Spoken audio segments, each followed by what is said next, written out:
নমস্কার, welcome to বাঙালির স্বর। এখন থেকে আসামের জনজাতি, ভূমিপুত্র, আদিবাসিন্দা, আদিবাসী অসমীয়রা অস্ত্র ব্যবহার করতে পারবে নিজেদের রক্ষা করতে, এবং অনুপ্রবেশকারী কিংবা সংখ্যাগরিষ্ঠের অত্যাচার থেকে নিজেকে বাঁচাতে এই অস্ত্র তাদের উপর ব্যবহার করতে পারবে। দরকার হলে দেখামাত্র গুলিও করতে পারবে। দর্শকবৃন্দ, আপনারা ঠিক শুনছেন, আমি সঠিক বলছি।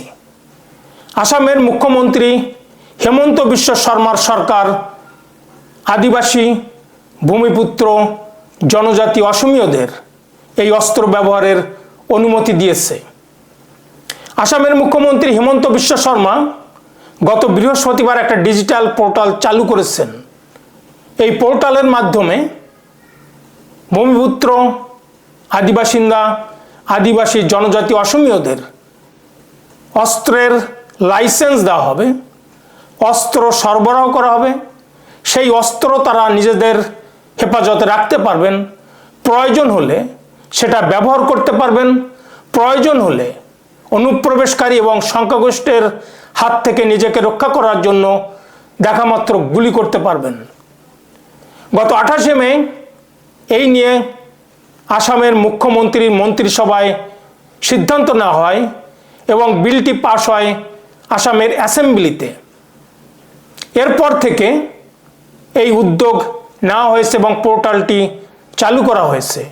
এই লাইসেন্স এবং অস্ত্র সরবরাহ করা হবে ভারতের অস্ত্র আইন, যেটা 1959 সালে তৈরি হয়েছিল, এবং 2016 সালে অস্ত্র আইনের যে বিধিমালা গৃহীত হয়, এই লাইসেন্স এবং অস্ত্র দেওয়া হবে সেই বিধিমালার অন্তর্ভুক্তি হিসেবে। অর্থাৎ এই বিধিমালাতে যে আইন আছে সেই আইন অনুযায়ী এই পোর্টাল চালু করে আদিবাসী, জনজাতি অসমীয়দের অস্ত্র এবং লাইসেন্স দেওয়া হবে তাদের রক্ষা করার জন্য। দর্শকবৃন্দ, প্রশ্ন হচ্ছে, এই একই অস্ত্র আইন, লাইসেন্স এবং অস্ত্র সরবরাহ কি বাংলাদেশের পার্শ্ববর্তী ভারতের অন্যান্য রাজ্যেও কি চালু হবে? সেটাই এখন প্রশ্ন। কারণ পশ্চিমবাংলা এবং ত্রিপুরা, মেঘালয়েও অনুপ্রবেশকারীরা আছে। দেখার বিষয় এই আইন এই সমস্ত রাজ্যে বলবৎ হয় কি না। আসামে কংগ্রেস সরকারকে হটিয়ে বিজেপি ক্ষমতায় আসে। হেমন্ত বিশ্ব শর্মা মুখ্যমন্ত্রী হওয়ার পর ডেমোগ্রাফি বা জনবিন্যাস নিয়ে বারবার উদ্বেগ প্রকাশ করেন। बदलते डेमोग्राफी मेरे लिए, मैं असम से आया हूं, ये मेरे लिए बहुत बड़ा मुद्दा है। 1951 में 12%, आज असम में मुस्लिम पॉपुलेशन 40%। हम जिला की जिला खो चुका हूं। मेरे लिए ये मुद्दा पॉलिटिकल नहीं है, मेरे लिए ये जीना और मरने का मुद्दा है। তিনি বলেন 1950 সালে মিয়া মুসলমানের সংখ্যা, অনুপ্রবেশকারীদের সংখ্যা ছিল মাত্র 12%, সেটা আজ বেড়ে দাঁড়িয়েছে 40%। তারা অবৈধ এনক্রসমেন্ট ঘটিয়েছে, আদিবাসী জনজাতিদের উচ্ছেদ করে তাদের ভূমি জায়গা দখল করেছে ল্যান্ড জিহাদের মাধ্যমে, এবং বনাঞ্চল কেটে বসতি স্থাপন করেছে। এই অনুপ্রবেশকারীদের নিয়ে তিনি বিরোধী দলের প্রশ্নের উত্তর দেন। তিনি কি বলেছিলেন? বিকুল সাহেবে কলে আৰু দেৱব্ৰত শইকীয়াই কলে যে লোৱাৰ আসামৰ পৰা মানুহ আপাৰ আসামত যাবই। হাৰি কিয় যাব কওকচোন? মানে কিয় যাব? কিয় যাব? তাৰমানে আপোনালোকে গোটেই অসমখন ল'বই, ল'বই। তাৰমানে আপোনালোকে মিয়া মুছলমান মানুহখিনিয়ে গোটেই অসম ল'বই, আমিও ল'ব নিদিওঁ, হৈ গ'ল। কারণ কংগ্রেস এবং এআইইউডিএফ এর বিধায়ক বলতে চাইছিলেন যে অদূর ভবিষ্যতে মিয়া মুসলমানরা আপার আসামও দখল করে নেবে, তার প্রতি উত্তরে তিনি বলেছেন সেটা তিনি কখনোই হতে দিবেন না। এটাই তার বক্তব্য। আর সেজন্যই তিনি ক্ষমতায় আসার পর শয়ে শয়ে হাজার হাজার হেক্টর ল্যান্ড উদ্ধার করেছেন, তিনি মুক্ত করেছেন অবৈধ এনক্রচমেন্টের হাত থেকে। যারা বনাঞ্চল দখল করেছিল, আদিবাসীদের উচ্ছেদ করে তাদের জমি দখল করেছিল, তাদেরকে তিনি বুলডোজার দিয়ে গুড়িয়ে দিয়েছেন। এবং আজ এই নূতন যে অস্ত্র আইনের বলে তিনি ডিজিটাল পোর্টালের মাধ্যমে অস্ত্র এবং লাইসেন্স দিতে চলেছেন, সেটা শুধুমাত্র এই আদিবাসীদের রক্ষা করার জন্য। কিন্তু কারা এই অস্ত্র পাবেন? পাবেন ভূমিপুত্র, আদিবাসিন্দা, আদিবাসী জনজাতি, অসমীয়রা। কোন এলাকাতে এই অস্ত্র দেওয়া হবে? একটা হলো ঝুঁকিপূর্ণ এলাকা, আর একটা হলো সংবেদনশীল এলাকা। ঝুঁকিপূর্ণ এলাকা কোনগুলি? যেখানে আদিবাসীদের জন্য জীবনে বেঁচে থাকা ঝুঁকিপূর্ণ, সেটা হলো বাংলাদেশ আসাম সীমান্তবর্তী এলাকা।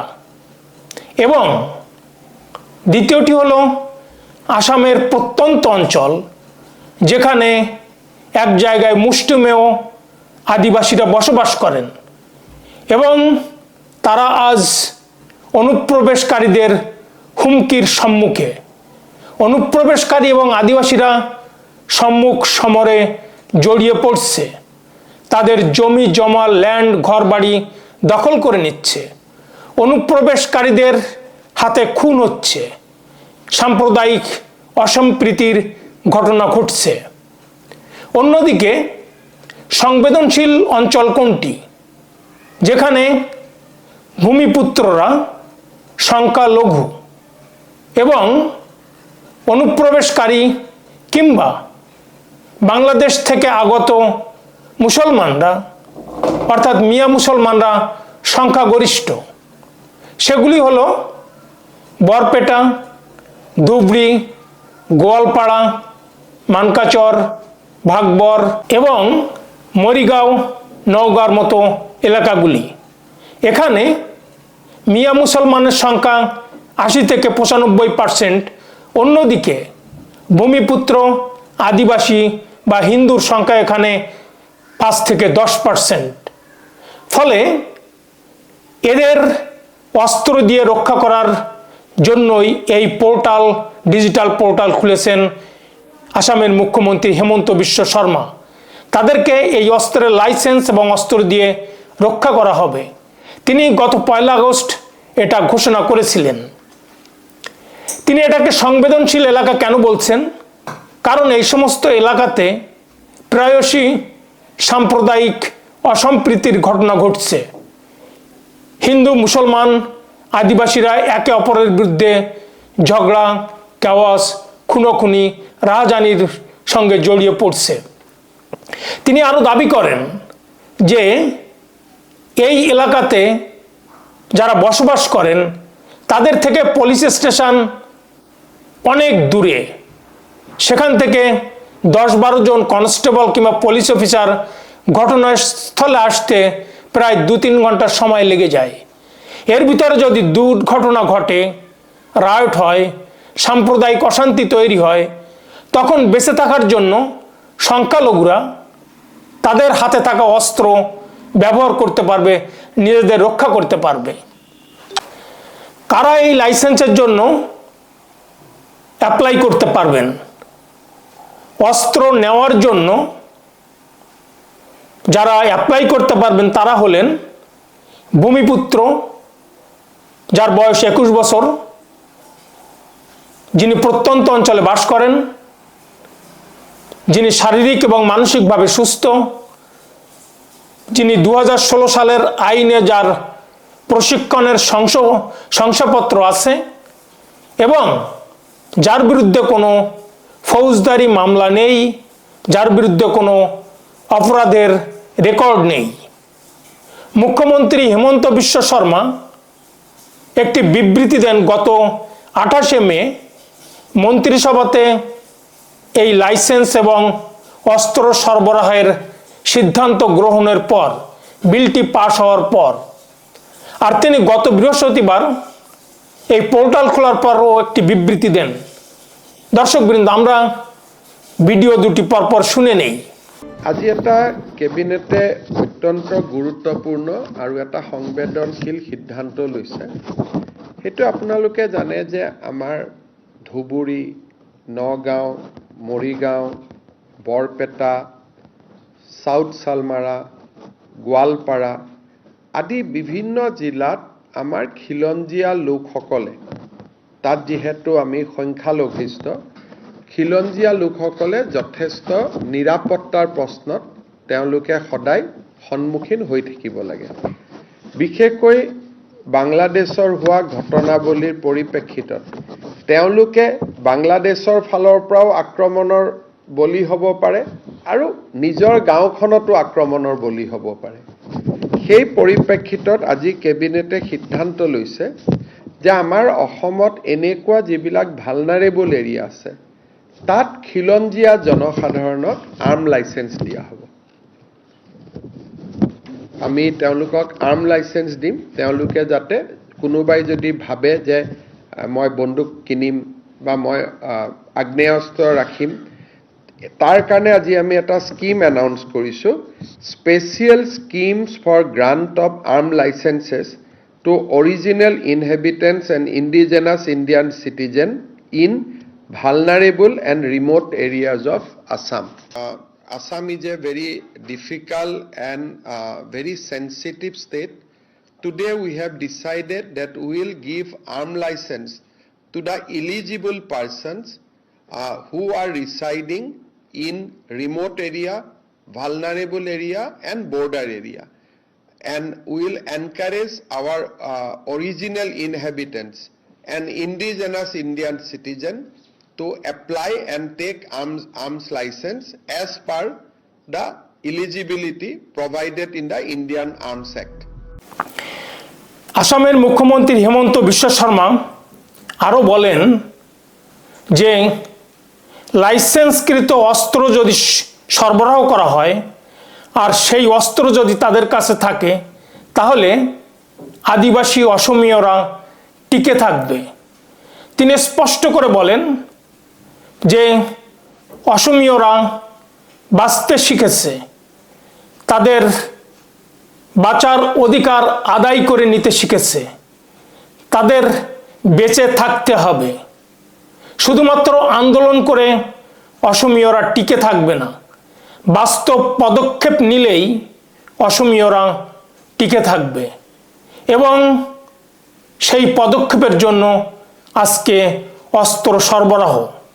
তিনি আরও বলেন যে আমরা অসমীয়দের টিকিয়ে রাখার জন্য বাস্তব কিছু পদক্ষেপ নিয়েছি, আবার আমরা জয়লাভ করে আরও বেশি কিছু পদক্ষেপ নিব এবং আমাদের লক্ষ্য খুব স্পষ্ট, সেটা হলো ইন্ডিয়ার কনস্টিটিউশন অনুযায়ী আমরা সেই লক্ষ্যে পৌঁছতে চাই, আর সেই লক্ষ্যটা হলো অসমীয়দের রক্ষা করা।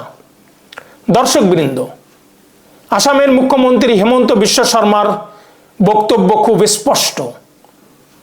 তিনি অসমীয় ভূমিপুত্র আদিবাসী জনজাতিদের রক্ষা করতে চান।